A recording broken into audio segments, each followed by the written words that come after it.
So, Welcome to Jesus is a new play by Janine Neighbors. She's doing this incredible thing where we should feel like we're living in this like Southern Gothic horror fable novel that is also like strangely and uncomfortably funny. So what we're gonna do in the theater is we're going to take all the walls out, fill it with some kind of like spongy, foresty, wood chippy weirdness, and the play will be performed primarily in the dark, lit by flashlights and like Friday Night Lights style, like floodlights. 2 years ago, I read 10 pages of it, and I was like, yes, I will read the rest of the play this evening. Absolutely. But based on these 10 pages that I have just cracked open this afternoon, we are producing this play as soon as possible. She's doing this incredible thing where, like, football is church, and church will kill you. We're gonna be okay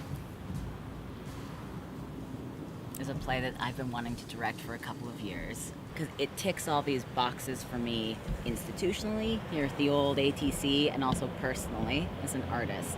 I like plays that are impossible in some way. So we're dealing with the Cuban Missile Crisis. We're dealing with a nuclear threat. We're dealing with this fear that the world as we know it is going to be obliterated, and then what will come next. We're dealing with these two families that share a property line.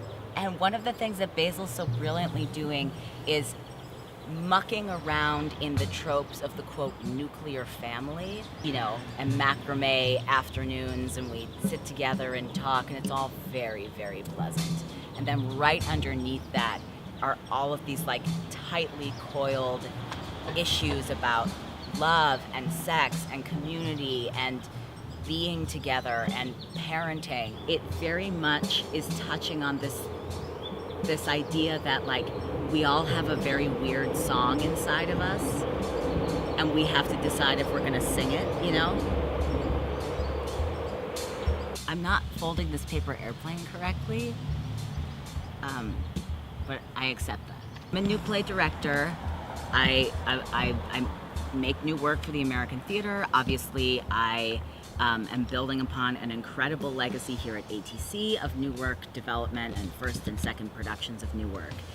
Carlos's trilogy of plays, the Javier plays, are incredible works. And they are, these deeply complicated portraits of people who were once so tight and so meaningful to each other, who are now just as meaningful to each other, but have been dispersed by a trauma to, various other parts of the country. Also funny, very interested in funny, this clam. Also, I think a really beautiful take on, what it means to love somebody over time. Like, that's not always a positive experience. Javier C. told his young daughter, Lila, that if you start looking, you'll find paper airplanes everywhere in the city.